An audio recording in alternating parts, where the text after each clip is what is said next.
my fellow readers, this is Dark Symphony 777 with another fanfiction review, or should I say two of them.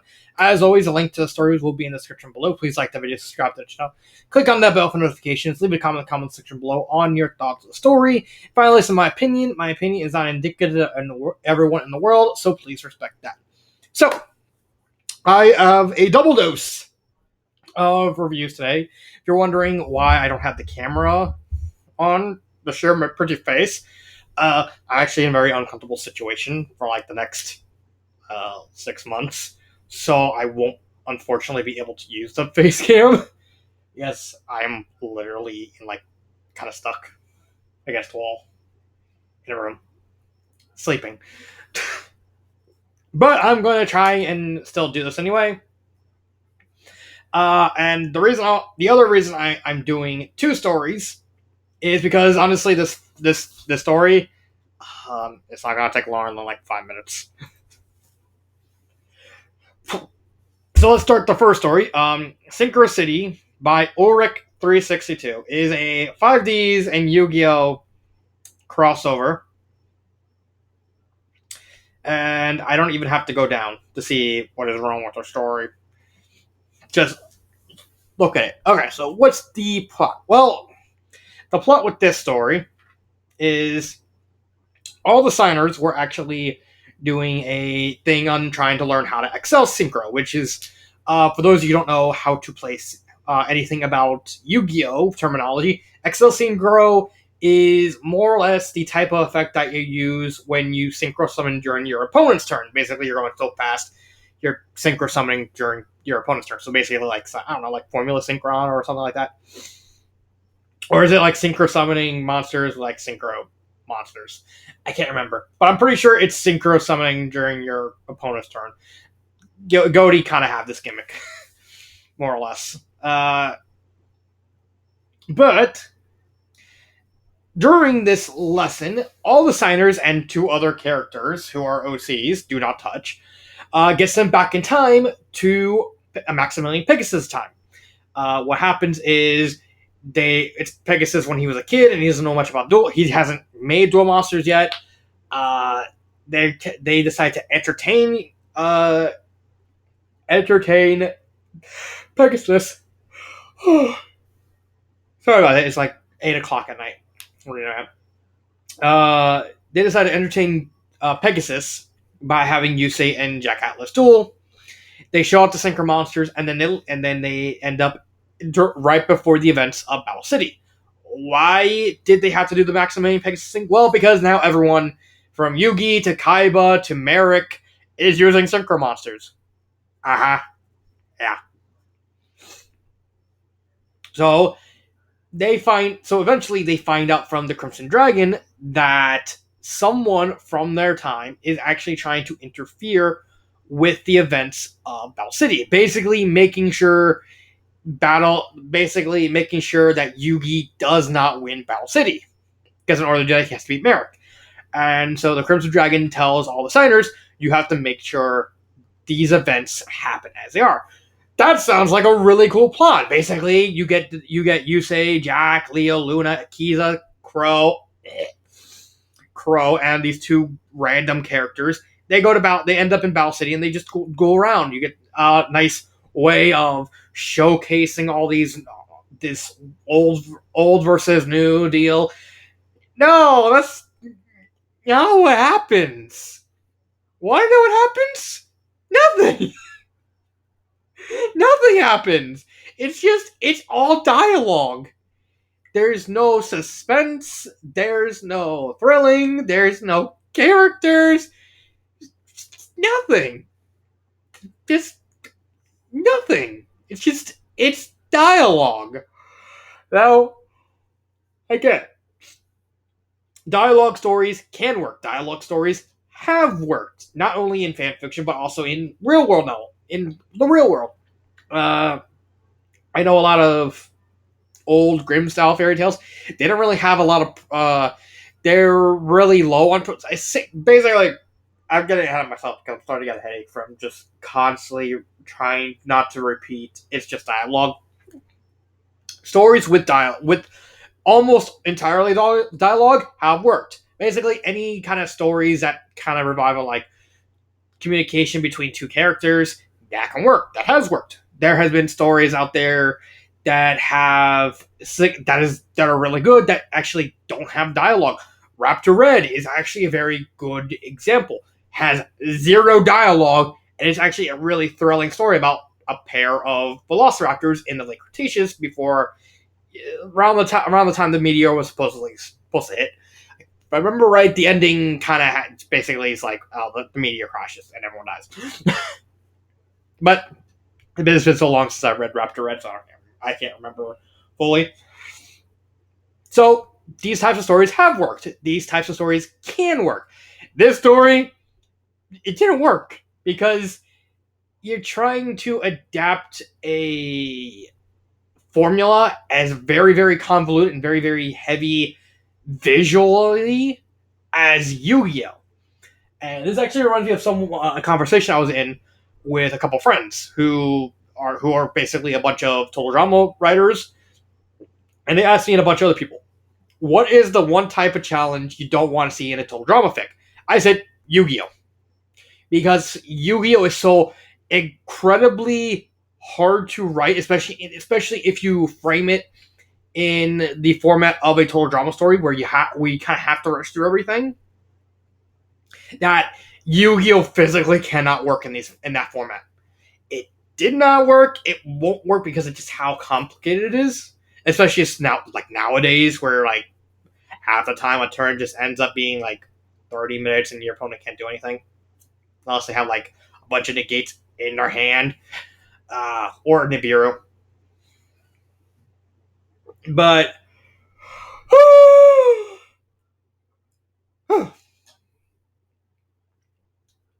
but this did not work because it's just all dialogue. We don't care about the characters. We don't care about the plot because there's no way of caring because we can't care about the plot because there's no characters.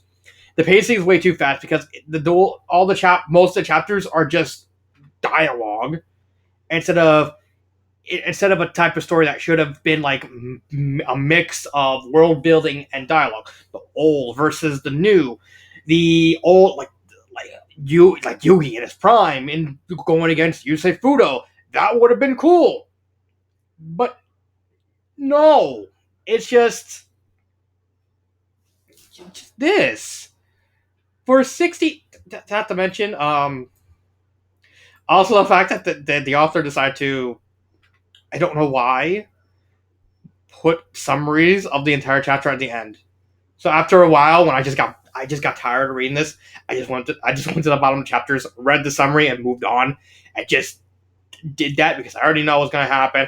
I already know how it's going to end. There's no reason to read any of of the story. I can't. I'm not going to insult the author because I can't properly review the story because there's nothing to review. Well, I can review the idea of a plot, the whole idea behind the signers going back in time. That's honestly a really cool idea. What else can I say? I can't say anything about the characters because there's no character developments. It's just it's just a bunch of people saying stuff, and the only prose is basically to specify who's saying what or what the life points are for each character. We don't even know what like any of the original monsters look like. I don't know what like the raw Synchro looks like, or the Slifer Fusion, or Obelisk Xyz, or what, or so on and so forth. Yada yada yada. Do I? I don't. I don't. I don't get. There's nothing to do with the pacing. It's just way too fast. The sentence structure is just all dialogue in a story that shouldn't be dialogue. I I just can't. I just can't talk. I just can't say anything about this. It is one of the stories of all time. Would I recommend it? No, I can't. I literally can't. Favorite part? I don't nothing. Because, What would okay? So what would I do to fix this story? Simple. Keep the plot. Like there's literally nothing. There's nothing wrong with the plot, and just don't make it all dialogue. Give prose. Give descriptions of each monster that people summon. Have them react in different ways. Have the signers explore Domino City. It's it was not. It's not that hard. It's it's just not. It's just I don't, you know, I'm not going to talk about this. Let's just move on. Move on to the next one. Adventure of the Thousand Year Door. Ignore that. Adventure of the Thousand Year Door by Legend of Zelda Rocks. This story was actually originally on fanfiction.net, but for reasons I have no idea, the author actually took it off that website and left the DeviantArt version online. And I think the DeviantArt, if I remember right, the fanfiction version was actually written better because I think that version actually cleaned up a lot of the grammar errors.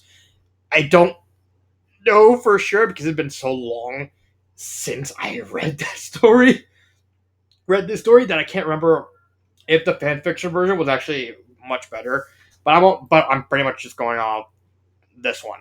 So, what is Edventure about? Well, during a day, the Eds decide to do a scam. However, Double D manages to convince Eddie, that's not a good sign, to have the scam be instead a lesson on how to drive a boat and stuff like that, how to pilot a boat and stuff like that. Eddie acquiesces and thus makes a free boating lesson for everyone to just goof off and have fun. Basically, the whole point of Ed and Eddie is the fact that Ed's always kind of lose in the end because Eddie's trying to scam. It's always been implied that they don't really that the rest of the kids are more tolerant of Ed because he's kind of a dimwit and thus it's not really dangerous by himself. And Double D because Double D is actually kind of a nice person, but it's mostly the fact that they hate Eddie. A lot of that is thanks to the Big Picture show due to the fact that Eddie's brother was like very abusive, and so they kind of projected all their hate onto Eddie. Not to mention Eddie's kind of a scumbag himself, but Eddie is the type of character we love to hate. Yeah, it's just like that. You can't just not love Eddie because he's come on, he's charismatic. So they take the lesson. Everyone kind of shacks up. Main thing to note at the beginning is the fact that Naz is on the same boat as Double D. Why is that? Because Double D is the main character. So they set off, and all of them decide, and Kevin decides to goad Eddie into trying to turn it into a race. They all agree, and they go off. And they take there's a fork. There's Double D said we have to take the right, left. However, Eddie, being Eddie, decides to take the left. They end up in the ocean. Now, I will say this: one of the things I always kind of drag about when it comes to crossovers is how exactly do you cross over the two worlds? There's not really a lot of information for how they ended up in Rogueport. It is eventually revealed, spoiler, that Grodus actually basically wanted to grab Double D and bring him to Rogueport by himself, but he just inadvertently brought all the Peach Creek kids, including the Cankers, to Rogueport with Double D. Although I think part of that might have to be to the fact that based off the writing and the context of it, they might have Grodus used the power of the Bermuda Triangle. So just picture in this story specific instance that Peach Creek is like in the Florida Keys, and since the Bermuda Triangle is like right off the coast of Florida, and so when they took a left, they ended up in the area where the Bermuda Triangle is, because the story does at the beginning does reveal that a bunch of other sailors and stuff like that all disappeared at sea. So they race. The Cankers are actually following them. Then a storm happens, and they all get separated, except for Naz and Double D. So they end up in Rupert. There, they basically just get wrapped up in the events of Thousand Year Door. They meet Lord Crump. They fight Lord Crump. Well, Lord Crump jumps futilely, tries to sick the X-Knots on him, and they all escape. They run into Mario and Goombella, and they travel across Rupert in the various areas to find the crystal stars and eventually defeat the Shadow Queen. It's in terms of the overall plot, it's pretty much the same. Pretty much it's pretty much just the events of Thousand Year Door. There's not really a lot in terms of changes. Uh, there are some fights that do change. Like there's like the fight against, for example, a fight against Grotus at the end, instead of being a one-on-one fight or a one-on at that point, because they saved everyone in except for Peach and Marie, one against like 18 people. Grotus like, oh, well, I have a gang fight. Well, I'm gonna outgank your gank, and basically six like whatever forces of the X-Knots he has left onto them, and it basically just becomes like a full on free for all. And actually, Grotus actually ends up winning that fight, surprisingly. Uh, but yeah, in terms of the overall plot, it's more or less just the same event. I think I like to touch where the author actually realizes that his writing's not up to stuff, because this story was written in 2006, and this was the author's first story, because the whole point of the story was he's just playing Thousand Year Door while he's watching Ed and Eddie commercials, and so he got a random thought saying, what would happen if Ed and Eddie ended up in Rupert and played the events of Thousand Year Door? That's the story. And the author actually used that in the fact that this story is, one, very dialogue heavy. Like I said, dialogue heavy stories can work. This is actually an example of a dialogue heavy story that works. Two, when it comes to the fight scenes are very, very, very short. I think the only really substantial length fight is the final fight against Lord Crump and the fight against the Shadow Queen. Those are like the only two fights that are actually some semblance of length. And the reason why that is, since the author's not good at fighting, he basically makes everyone a glass cannon. The only people that can take like multiple hits are some of the bosses, like Macho Grabba. He takes the entire gold star machine to actually take him down. Rolf can take some damage. Ed can take some damage, and the final one would be Goombella, because she has the helmet, and she uses the archaeology helmet to block a lot of attacks. So that means she's able to take surprisingly much more bang for your buck. And that's more. And the story ends with everyone going home. They saved the day. They rescued all the members. All the Peachtree kids kind of have like a subtle acknowledgement that everything's going to go back to normal. So, like, for example, when they're about to go, Eddie and Kevin, they kind of look at each other. It's like, all right, I kind of respect you now, but when we get back there, we're going to be enemies again, right? And he's like, right. All right, dork. And they just leave. It's more a subtle sign of respect that I think at least is good. But there's lots of little moments like that. There is some like I said, there's some minor changes in plot because Double D is the main character. So like, for instance, Double D, this one kind of has like a theory, an explanation for what's under his hat. It's basically like an artifact that's literally stuck on his forehead, which kind of led to the events of this story. Because the thing on his head was like the weapon that needed to defeat the Shadow Queen. Don't ask questions. And Beldam being a more active threat of this story, because she's just more, not only she abuses Vivian, but she's actually more involved, like in the events of the Express. She's way more involved in that chapter than in the canon, where she just shows up saying, "Oh, we know where the star is," and then just leaves, and then they just randomly show up at where the star is. because why? I don't know. Um, Characters. Well, there's only two important characters that we need to talk about, and that's being Double D and Rolf. Those are the two most important characters in the story. Double D is the main character. He's basically starts out as Double D, but then once he realizes that what Gross plan on doing, basically destroying the world and kidnapping the princess and the kingdom, he's like, well, I got this rod.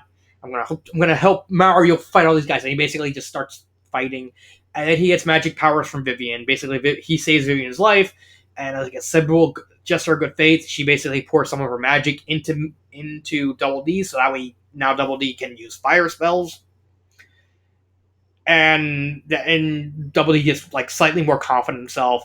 He's still Double D for the most part, but he goes like a spy. So I get, and it's something that the show has actually done before. With I think there's what episode was it? I can't remember. There's so many episodes. It was the episode where Double D learned martial arts. He kind of grew a spine and he kind of became a bully. I think he became a bully. I don't remember every episode of Eddie and Eddie. But I know for a fact he did. There was an episode where he learned martial arts, and then there's Rolf. Rolf is actually this first person they actually find because at the start it's Double D and then Naz, and then Rolf is kind of holed up in Hooktail's castle and actually eaten by Hooktail. But then Rolf managed to get out. Uh, Rolf plays a big part in the story narrative wise because it's actually found out when they actually meet Punio of the Punies, Rolf knows what Punies are, and everyone's like completely confused, like what? He's like they are Punies, they are mythical creatures from where I am, and basically the whole thing with Boggly Woods is just it's just Rolf's power hour, just Rolf being Rolf.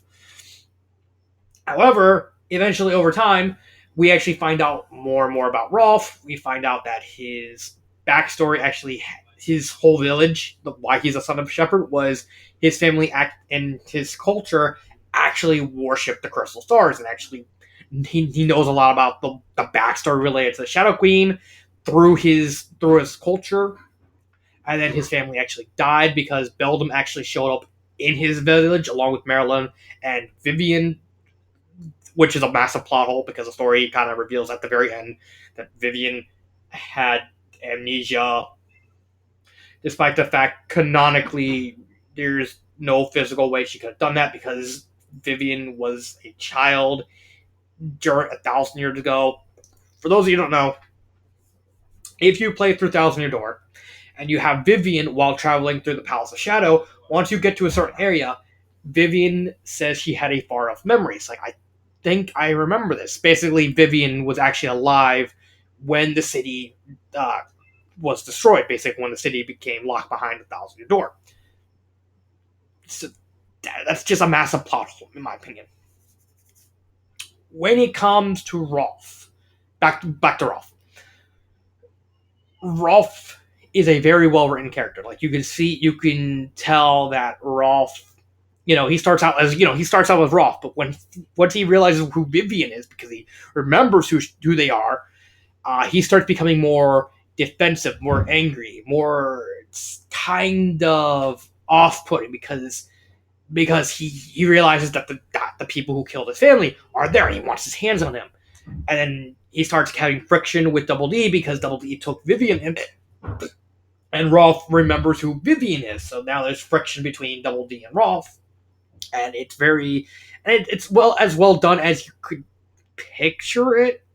Because again, this is like the author's first story, so he's not very good. He's not good at a lot of things. Grammar errors, like I said, in the fanfiction version, I believe the grammar errors were actually mostly cleaned up.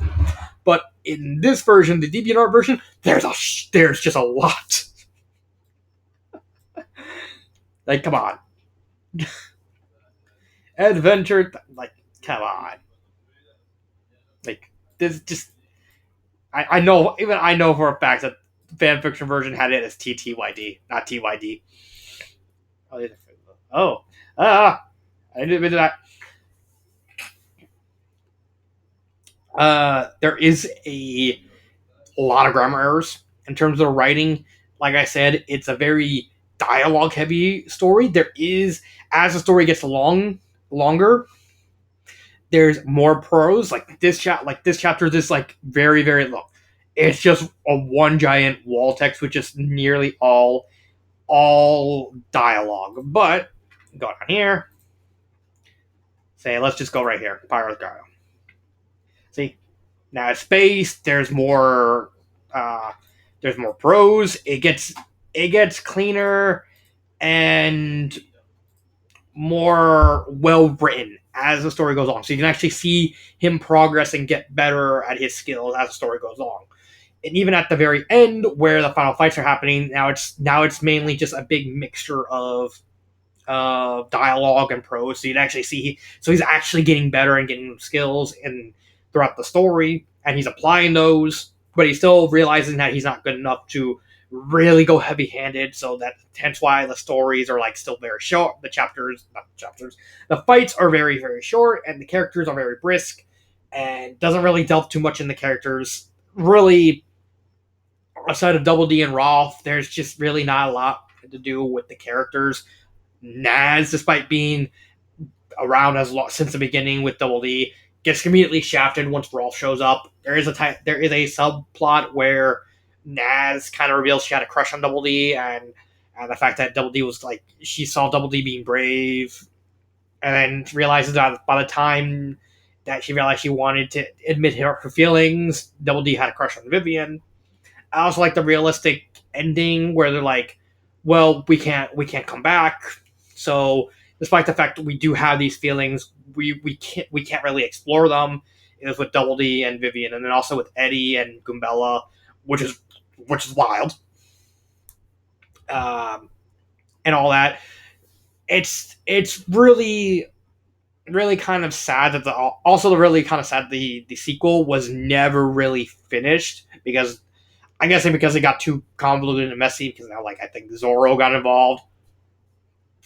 Yeah, fuck if I know. Oh, also Eddie's brother showed up. My guess is probably like the big picture show happened, and he did not like Eddie's brother was like very abusive. Guess. When it comes to pacing, it's very fast paced. However, once, like I said, with the writing, as the story goes farther and farther along, it actually slowly starts. It still keeps that very fast pace all throughout the story, but as the story goes along, you can actually see it slightly getting slower, because the author is learning as he goes, and is kind of figuring out how to pace himself. So it's still a great way to learn how to, like, trial by fire sort of deal. Uh, would I would I recommend this story? If this story wasn't a beginner story, like his first fan fiction, I probably wouldn't have. However, since I grade these stories on a curve, mm, I'm willing to give it a pass. I think this story, it's not great. This story is not amazing. It's not going to win any awards, but I think as someone's first fan fiction, I don't I don't think this story will ever really get better than this, because you can tell the author genuinely tried to improve their craft as the story went on. Actually, tried to do a lot of stuff with the world, with the characters, but still kept it as close as they can to the actual events of the game. And I love Thousand Year Door. Like, if you remember some of my videos, I have a plushie of Vivian. I do love this game, and I think the story is fine. I just wish I knew why the story on fanfiction was taken down, but the world may never know. But I do have to admit, this story is as good as I think you can get. Not without like doing a remake of it, but for a first story, you did all right. You did all right. Not great, but enough that I can say good job. You did good job. Favorite part? Mm, I don't really have a favorite part. I guess you could say Brawl's backstory, like the reveal that because it was actually built up pretty decently, not great, but the fact that the fact that once Rolf revealed what the punies are, the fact that he knew them, it was like, okay, what does he know? Why does he know what punies are? They're not from Peach Creek in that area. And then we got his village and all that, his backstory. I think that was really well done, as well done as you can get it. Uh, what would I change? Honestly, this story just really needs a remake more than anything. I think for the most part, you just like with Synchro City, you can keep the general plot. There's nothing's wrong with the plot. Uh, expand on Double D and Rolf's characters and give more time for everyone to shine. Because by the end, when they fight the Shadow Queen, there's like 20 people in a group, and that includes Plank, because Plank is like sentient in the story. It can even turn into a god. It's really weird. Yeah, really weird.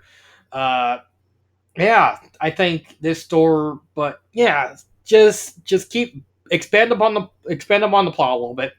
Give everyone that individual time to shine, so we can see like more dynamics. Because the author wanted to try all these cool ideas with like Miss Mouse and Miss Fuller kind of getting a crush on Mario, and then kind of getting jealous of Peach and all that. And then there's a whole thing with Naz, Kevin, Eddie, kind of begrudgingly starting to respect each other even a little bit. At Rolf's distrust of Vivian and that the friction that it was causing. There's a lot of neat dynamics you can do in this context with these characters. It's just the story as is too rushed to not really explore all those character dynamics. So just expand upon the story a lot. Give more context to the dynamics. Give every single character, both the Peach Creek kids and also the Mario and his partners, some time to shine. And yeah, you got it. Like, I don't see anything wrong with that. I think that's it. Yeah, I think that's it. So that has been Edventure and Synchro City. This has been Dark Symphony 777 and cut.